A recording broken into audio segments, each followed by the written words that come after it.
Bom, então vamos para o nosso segundo convidado desse closing dessa segunda-feira, o Ricardo Brasil, fundador da Gava Investimentos. Muito boa tarde, Ricardo, e muito bem-vindo ao closing da BMC. Boa tarde, prazer estar aqui com vocês.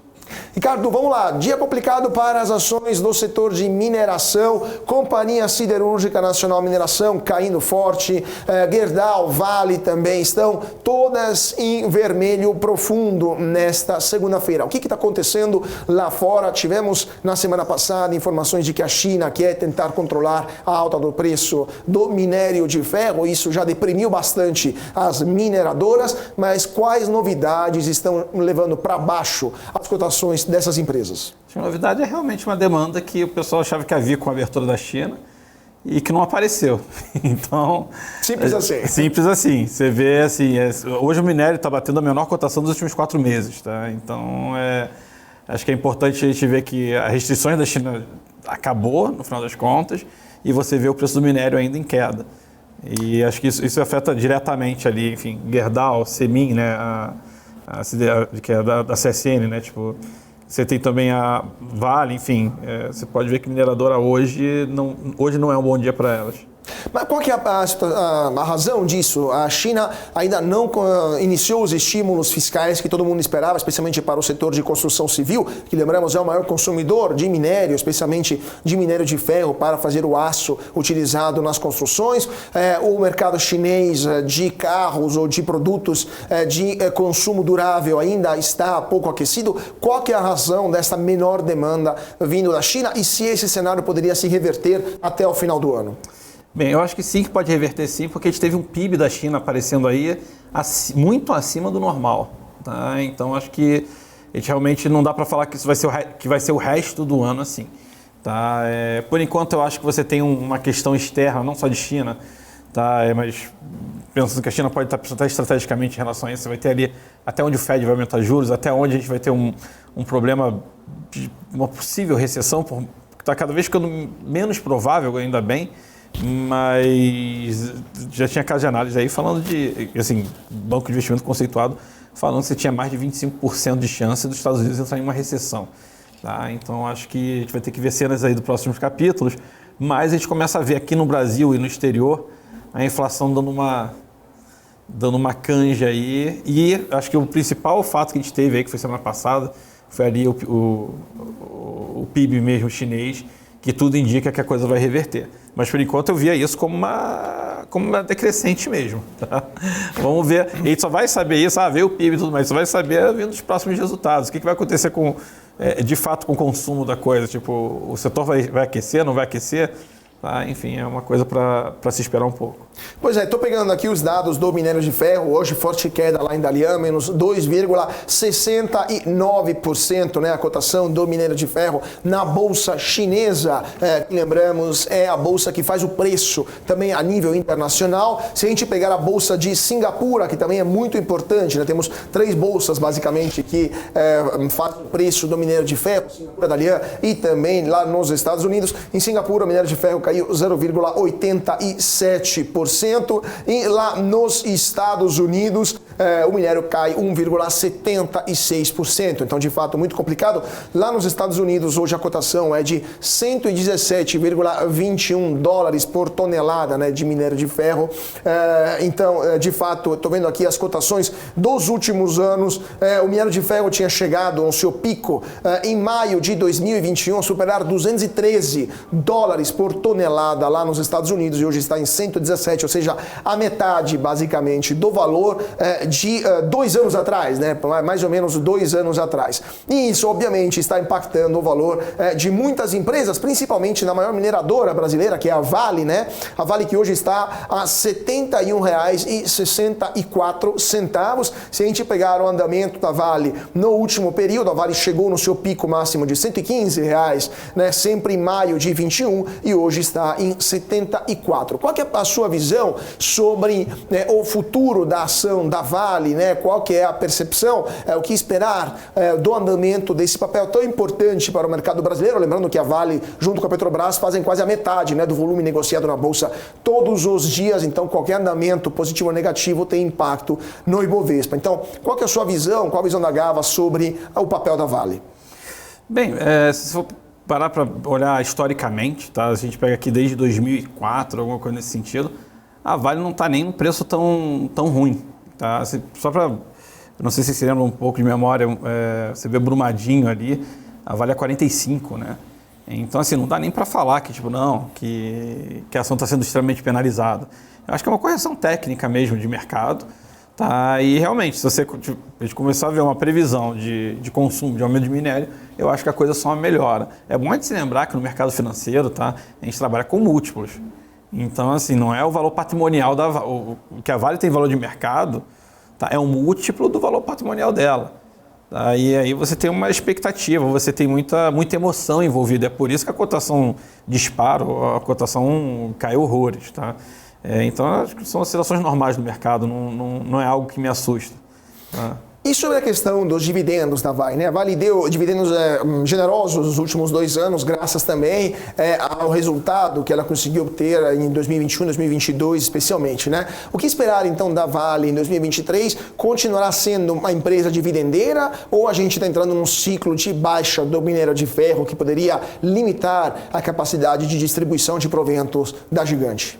Eu acho que a gente tem esse problema não só em Vale, tá? Eu vou falar que a gente tem esse problema também com Petrobras. Petrobras foi o maior pagador de dividendos, foi a segunda maior pagador de dividendos do mundo ano passado.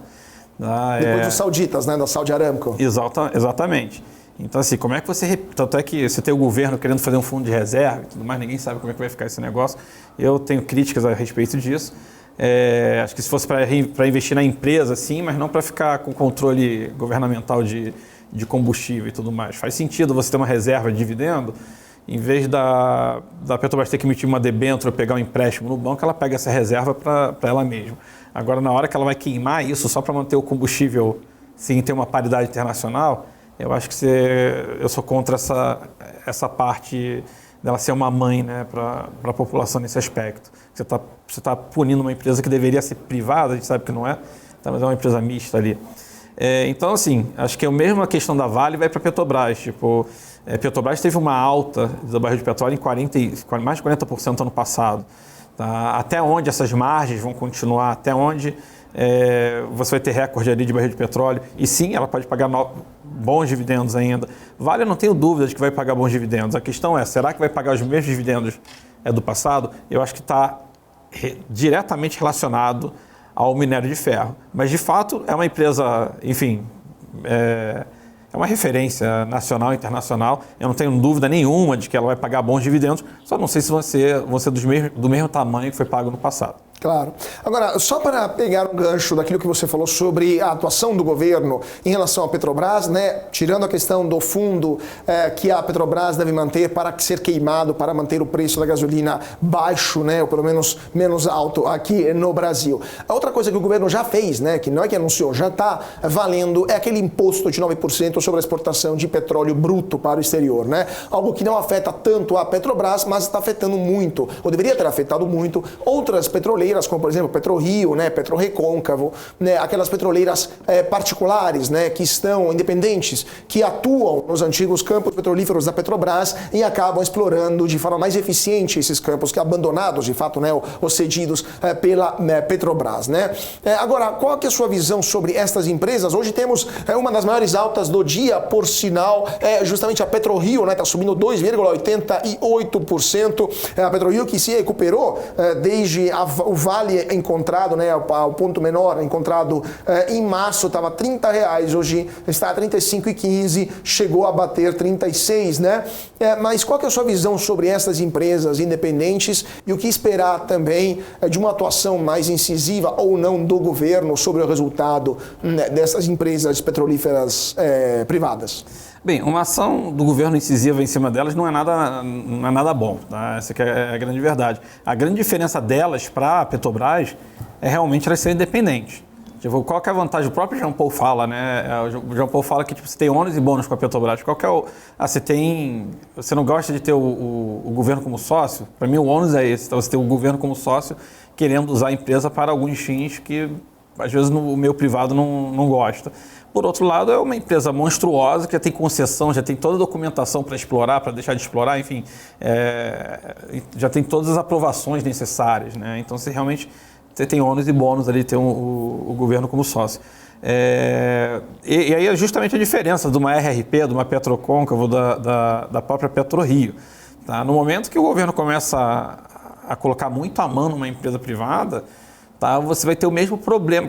Você vai ter o mesmo problema de Petrobras, que é o governo ali se metendo muito na coisa. Espero que o governo pare um pouco por aí, porque realmente essa é a grande diferença de Petrobras. Qual que é o grande destrave da Petrobras, que se falava no passado, esse ano não vai se falar provavelmente, tá? Seria a privatização. Tá? O que se falava, tipo, quando é que você vê um preço da Petrobras disparando? Quando se fala, quando uma privatização se torna realidade. Tá? O que não é caso ali da RRP nem das outras. Por outro lado, você tem ali Goldman Sachs e outras empresas falando de RRP que está em 27, falando de preço-alvo de 90, tá? De 70 e poucos reais. Então, você tem muito mais destrave, digamos assim, você tem muito mais upside numa empresa que não é controlada pelo governo, tá? A gente está falando dessas 3 privadas que você comentou agora há pouco, do que a própria Petrobras, que o destrave da Petrobras, ou ela ganha muito dividendo, mas não dá para imaginar que o petróleo vai ficar subindo, batendo recorde durante 10, 15 anos consecutivos, a não ser que você tenha uma guerra atrás da outra, tá?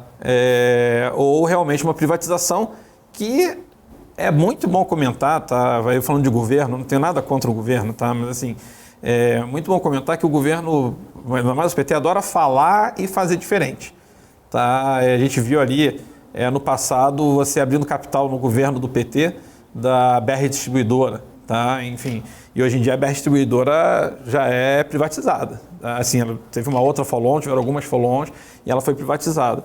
Então, assim, até onde, não acho que vai vir uma privatização de Petrobras por agora, mas não duvidaria, tá? Quem sabe você emite mais ações. Uma das grandes privatizações, entre aspas, da Petrobras, tá? Foi no próprio governo do PT, quando teve o pré-sal.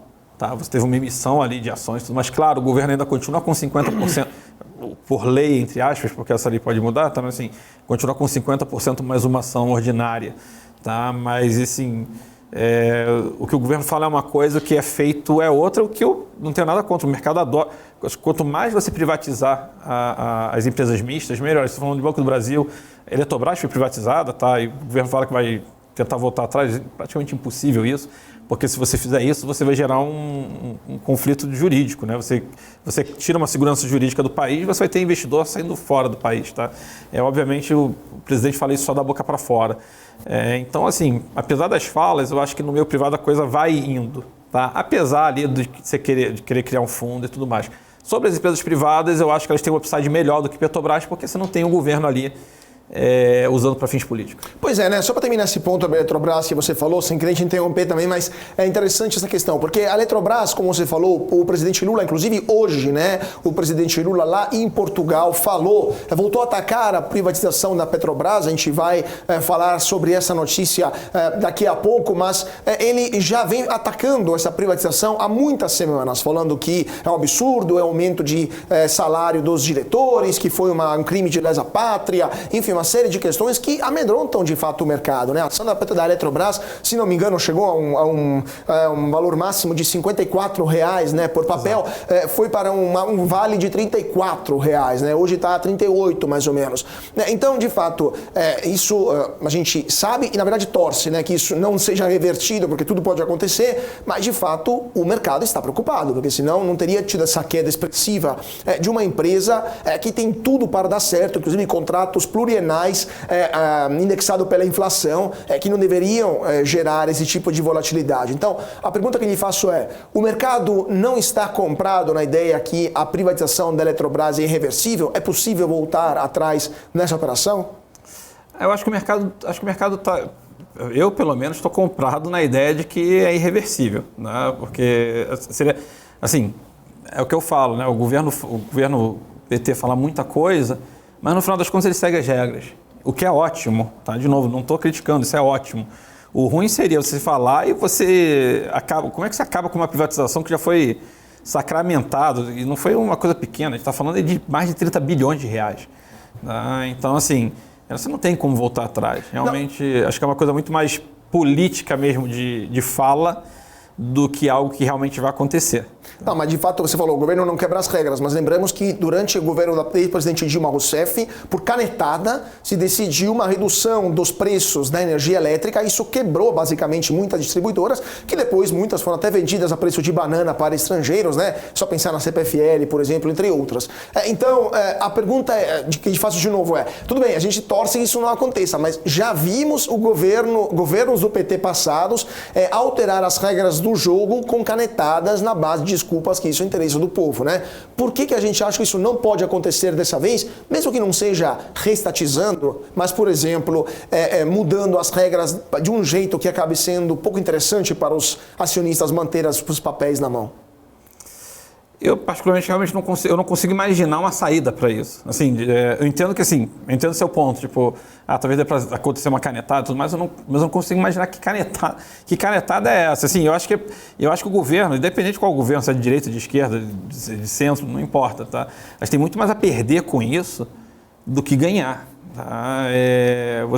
Você perde ali em segurança mesmo. Tipo assim, qual investidor que vai... Quem que vai querer aportar dinheiro daqui a 2, 3, 4 anos, falando, pô, sei lá, você tem uma regra e essa regra vai ser quebrada? Tá?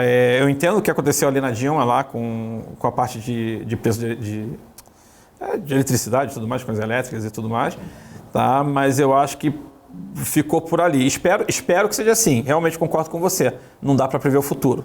Tá? Existe um risco? Não dá para falar que não existe. Tá? Existe, eu acho que é um risco mínimo. Mas eu acho que se realmente acontecer algo parecido, não sei, sendo bem brincando aqui, mas fecha a bolsa e vamos embora, porque assim... Já virou Venezuela. Se tiver algo do tipo, é o sinal que já está na hora de mudar para Miami, né? Mas vamos lá. Vamos voltar para últimas duas perguntas que eu ia fazer para você, sempre falando de ações. Primeiro, uma das queridinhas do mercado aqui hoje é a Magalu, né? Uma das ações que todo mundo pergunta quando falamos com analistas técnicos, né? Magazine Luiza e, em geral, ações do varejo estão sofrendo muito no último período. Hoje a Magalu, nesse momento, ela está subindo 2,73%. Então, um sinal positivo interessante, um dia que a bolsa está perdendo 0,50%, mas se a gente for ver o andamento da ação da Magalu dos últimos anos, a ação Magalu passou de R$ 23,90 em julho de 2021 para R$ 3,39 no momento. Qual que é a sua visão sobre a ação da Magalu e, em geral, sobre o varejo aqui no Brasil, contando que com esses juros tão elevados fica difícil obter um financiamento viável, né, para as pessoas poderem comprar. Então, qual que é a sua visão sobre os próximos meses da Magalu e de seus papéis? Eu vou falar dos próximos anos, tá? É péssimo, tá? Por que eu consigo justificar isso com tranquilidade, tá? Varejo é um setor já complicado, quando você tem inflação você tem um consumo menor, tá? Para piorar, a dívida delas, vou falar de Via Varejo que eu estudei muito o balanço deles, tá? A dívida de Via Varejo tá Selic mais 2,1, tá? Então assim, a Via Varejo tem, qualquer empresa na bolsa em regra é endividada, tá? Você tem um endividamento, porque faz sentido você pegar dinheiro para investir na empresa. O problema é quando a empresa tem margens pequenas, tipo varejo, e um endividamento bom, tá? É de 2:1 de faturamento. Vou tentar dar um exemplo aqui, finge que você ganha um salário de 100 mil no ano. Tá, então você tem uma dívida de 200 mil. Cuidado, 100 mil é de salário, não quer dizer que é lucro, porque você paga aluguel, paga não sei o que, tudo mais, no final das contas sobra 40 mil, não sei, tá? Isso seria uma relação boa. Acima de 2 vezes o seu faturamento é ruim. E varejo costuma estar alavancado, tá? Vou falar de Via Varejo tem 5 vezes o faturamento dela. Tá? Então imagina que Via Varejo tem 10 bilhões de EBITDA no ano, tá? Que seria o faturamento de imposto e tudo mais. Tá? Estou chutando 10 bilhões, tá? Ela está devendo 50 bilhões. Só que ela tem 50 bilhões devendo a CDI mais 2,1. 13,75, que está o CDI hoje, que é a Selic, mais 2,1. A gente está falando de 15,8. 15,8 sobre 5 vezes a dívida dá quase todo o faturamento. Então, que não é nem o lucro. Então, quase todo o faturamento dela ela está pagando de juros. Tá? E isso a gente está falando, aí eu tô abrindo isso para o varejo inteiro. Tá? Não, nem todo mundo está 5 vezes alavancado, que nem a Via Varejo. Tá? Mas assim, o que eles estão pagando hoje de juros sobre o endividamento é uma coisa fenomenal. O que eu acho que vai acontecer, tá? E acho que é até meio que normal de mercado. Você vai ter uma ou outra quebrando. Não digo a Magalu, nem a Via Varejo. Sabe-se lá, tá? Mas imagina pequenas, algumas que talvez nem estejam na bolsa. Tá? E quem conseguir ficar... Isso é sangrando, elas estão sangrando. Quando a taxa de juros cair, quem conseguiu ficar sangrando durante um tempo, você vai absorver o mercado dessas empresas. Por exemplo, se Lojas Americanas realmente tivesse quebrado, apesar de tudo, ela ainda está funcionando. Se ela tivesse quebrado, a gente está falando que o market share de Magalu, de Mercado Livre, tá, de todo mundo ia aumentar se eles terem que abrir uma loja. Porque simplesmente uma empresa que tem acho que 15%, 18% de market share ia quebrar, eles iam ganhar mercado sem ter que quebrar uma loja. Infelizmente, eu acho que isso pode acontecer no varejo. Tá? O varejo é um setor alavancado, endividado. Prova disso, tá? Até não precisa nem contestar. Quem aqui está comprando essas empresas recebe dividendo? Há anos que varejo não paga dividendo, então nem lucro. Há anos que elas estão fazendo faturamento para pagar a conta. Pois é, né? E aí, última pergunta, terminando, depois a gente faz um giro da Bolsa, porque acabou de fechar a B3, estão chegando os resultados nesse momento. Última pergunta telegráfica. Você acha que é possível que a gente veja mais pedidos de recuperação judicial, como vimos no começo do ano, Tokstok, por exemplo, entre outros, nos próximos meses, de grandes grupos de varejo, sem querer falar nomes, mas de grupos icônicos do varejo brasileiro? Não duvido, tá? Não vou falar nomes, mas no caso de Cassino hoje, apesar de Precar estar subindo, tá? Que 1 bilhão de euros que vai ser estudado ali sobre... Vai ter uma diluição, se for aceita essa proposta, tá? Você tem 1 bilhão de euros de um investidor tcheco, se não me engano, investindo ali para pagar, que não vai nem entrar na empresa, é para pagar a dívida. Tá? Então, assim, eu não duvidaria.